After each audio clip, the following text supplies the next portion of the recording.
عزیز دوستوں، پروگرام میں سواگت ہے۔ عزیز دوستوں،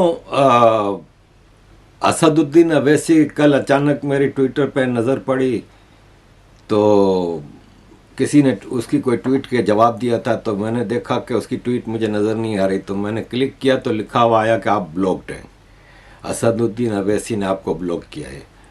اب میں نے اسد الدین اویسی کے ساتھ کبھی کوئی بدتمیزی نہیں کی، میں بھی بہت سارے لوگوں کو بلاک کرتا ہوں، لیکن میں زیادہ لمبا ویٹ نہیں کرتا۔ میں دیکھتا ہوں کوئی گالم گلوچ کر رہا ہے، کوئی غلط بات کر رہا ہے بالکل ہی، تو میں اس کو فوراً ہی بلاک کر دیتا ہوں۔ لیکن یہاں میں نے تو اسد الدین اویسی کے ساتھ کچھ کیا نہیں تھا، لیکن بہرحال رضاکار حیدرآباد کے، نظام حیدرآباد کے، جنہوں نے بھارت کی فوج کے ساتھ جنگ لڑی تھی 47 کے بعد، حیدرآباد کو منی پاکستان انڈیا کے اندر بنانے کے لیے، اس رضاکار سروس کا جو چیف تھا اس کا پوتا ہے یہ اسد الدین اویسی، تو اس سے میں ایکسپیکٹ کیا کر سکتا ہوں؟ جو خود غدار بھارت ہے، جو خود اسلامک ایکسٹریمسٹ ہے، اس سے اور کوئی ایکسپیکٹیشن کر نہیں سکتے۔ میرے لیے یہ گرو کی بات ہے کہ مجھے اس نے بلاک کیا۔ عزیز دوستوں، کل میں نے ایک پرسوں ویڈیو لگائی تھی ایٹمک بم اور ایٹمک کے حوالے سے، اور پاکستان اس کو بیچ سکتا ہے کہ نہیں۔ تو یہ زید حامد نے اکنامک سچویشن سے نکلنے کے لیے پاکستان کو مشورہ دیا ہے کہ ہم نے خود چوری کر کے، اسمگل کر کے، انٹرنیشنل لاز کو بائی پاس کر کے نیوکلیئر پروگرام بنایا۔ اب ہم اگر سعودی عرب کو 5 ایٹم بم بیچ دیں تو وہ 1 گھنٹے میں $5 ارب 25 بلین ڈالر دے دے گا۔ اسی طرح ترکی کو 5 ایٹم بم بیچ دیں تو وہ بھی $25 بلین دے دے گا۔ کسی کا باپ ہمیں نیوکلیئر بم بیچنے سے منع نہیں کر سکتا۔ یہ زید حامد نے کہا ہے۔ یہ ویسے میں نے آپ کو اس ایٹم بم کے حوالے سے میری بڑی ریسرچ کے بعد وہ ویڈیو تھی، اس میں یہی میں کہنا چاہ رہا تھا کہ پاکستان کی آرمی پہلے یہ کر چکی ہے، نارتھ کوریا، ایران وغیرہ کو بیچ چکی ہے، آگے بھی یہ بیچ سکتی ہے، اس میں کوئی نئی بات نہیں ہے۔ عزیز دوستوں، اسحاق ڈار فورن منسٹر نے ابھی ریسنٹلی کہا تھا کہ ہمیں پاکستانی بزنس مینوں کی طرف سے پریشر ہے کہ ہم انڈیا کے ساتھ ٹریڈ شروع کریں، کیونکہ سب کو پتہ ہے کہ انڈیا کے ساتھ ٹریڈ کرنے کا مطلب ہے پاکستان ودن فیو ایئرز اکنامک کرائسس سے نکل سکتا ہے۔ لیکن انڈیا کو اچھی طرح پتہ ہے کہ پاکستان انسان کا بچہ بن نہیں سکتا، اور جب ٹریڈ شروع ہوگی تو ٹیررزم بھی ایکسپورٹ ہوگی بھارت کی طرف۔ اس لیے انڈیا اس معاملے میں پڑتا نہیں ہے، اس جھانسے میں آتا نہیں ہے۔ عزیز دوستوں، فورن آفس نے اس کے حوالے سے آگے مزید بات کی ہے کہ ہمیں فورن منسٹر کی طرف سے یہ آیا تھا پروپوزل کہ ہم اس پہ اسٹڈی کریں، تو ہم اسٹڈی کر رہے ہیں۔ اور ممتاز زہرا بلوچ جو فورن آفس کے اسپوکس پرسن ہیں، انہوں نے ویکلی بریفنگ میں کہا کہ اس ٹائپ کے پروپوزل ہم اسٹڈی کرتے رہتے ہیں، اور جیسے کہ یہ والا آیا ہے اس طرح کے پروپوزل ہم اسٹڈی کرتے رہتے ہیں۔ اور 2019 سے انڈیا کے کشمیر والے آرٹیکل 370 کے ایبروگیشن کے بعد سے تعلقات، ٹریڈ ریلیشن شپ بند ہیں، اور ابھی بھی پاکستان کی سچویشن اس پہ کوئی چینج نہیں ہوئی ہے۔ تو عزیز دوستوں، یہ بالکل ہی سمجھ میں آنے والی بات ہے کہ پاکستان اس معاملے میں بھروسے کے قابل نہیں ہے۔ جیسے کہ حسین حقانی صاحب جو کہ ایکس ایمبیسیڈر ہیں پاکستان کے امریکہ میں، انہوں نے کہا کہ کچھ پاکستانی کمپلین کرتے ہیں کہ انڈیا کا بہت ہی سخت ایٹیچیوڈ ہے پاکستان کی طرف، اور لیکن حسین حقانی صاحب کہتے ہیں کہ اس میں صحیح بھی ہے، کیونکہ پاکستان کی جو کشمیر میں ٹیررزم تھی 1989 سے 2019 تک، پھر کارگل وار ہوئی، پھر پارلیمنٹ اٹیک ہوا، پھر ممبئی ٹیرر اٹیک 2008 ہوا، اور بہت ساری چیزیں ہوئیں، تو اس لیے اتنی آسانی سے یہ معاملات صحیح نہیں ہوں گے۔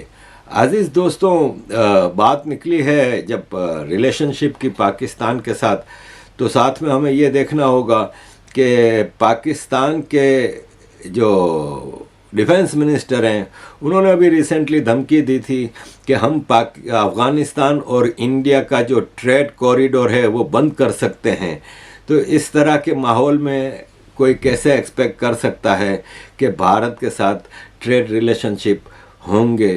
بھارت بومنگ اکانومی ہے، بھارت کے ساتھ پوری دنیا کے ٹریڈ ایگریمنٹ ہو رہے ہیں۔ کل پرائم منسٹر نریندر مودی جی نے کہا کہ عمان اور انگلینڈ کے ساتھ الیکشن کے فوراً بعد فری ٹریڈ ایگریمنٹ ہو جائیں گے۔ ابھی یورپین یونین کے کچھ 4 کنٹریز کے ساتھ ہوا تھا، ایفٹا کنٹریز کے ساتھ۔ اس طرح بھارت کا تو اکانومی کا کوئی مسئلہ نہیں، پوری دنیا بھارت کے ساتھ بزنس کرنا چاہ رہا ہے۔ واحد کنٹری ہے، only country in the world جس کے ساتھ رشیا بھی کرنا چاہ رہا ہے، چائنا بھی کرنا چاہ رہا ہے، امریکہ بھی کرنا چاہ رہا ہے، یورپین یونین بھی کرنا چاہ رہا ہے، سب کرنا چاہ رہے ہیں۔ تو بھارت کو ایسا ضرورت نہیں ہے۔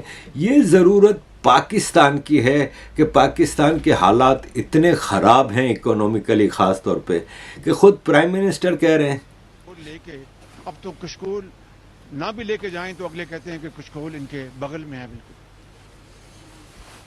آج بھی ہمیں قرضوں کی جو ایک انبار لگا ہوا پہاڑ ہے قرضوں کا، اس کو قرضے اتارنے ہیں، قرضے لے کے ہم تنخواہیں دے رہے ہیں، قرضے لے کے ڈیولپمنٹ کر رہے ہیں۔ آج تو الحمدللہ روزے کے دن لہذا قرضے کی چائے آپ کو پیش نہیں کی جا رہی، اس لیے کہ ہم سب روزے کے۔ عزیز دوستوں، واقعی پاکستان کے حالات اتنے خراب ہیں۔ صرف ایلیٹ جو ہے نا 1% پوری پاپولیشن کی، جس میں آرمی جنرلز ہیں، جس میں پولیٹیشنز ہیں، جس میں بزنس مین ہیں جو کہ ٹاپ آرمی کے جوتے چاٹتے ہیں، جس میں بیوروکریٹس ہیں، ججز ہیں، اس کے علاوہ 99% پاپولیشن ہے نا، ان کے یہ حال ہیں۔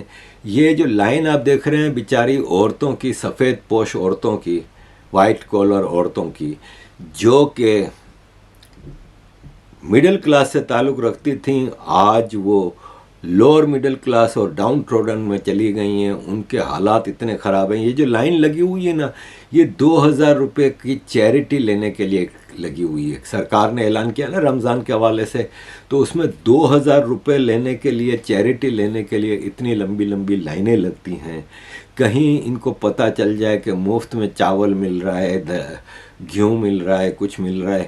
پوری قوم اس وقت بھیک مانگنے پہ مجبور ہے یا چوری کرنے پہ مجبور ہے۔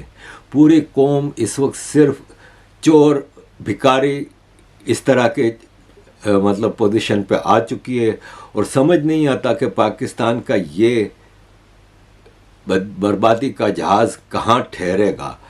عزیز دوستوں، بات کریں گے تھوڑا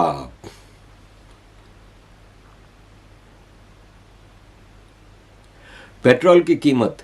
پیٹرول کی قیمت آئی ایم ایف کے پریشر پہ 9 روپیہ 1 اپریل سے بڑھائی جا رہی ہے۔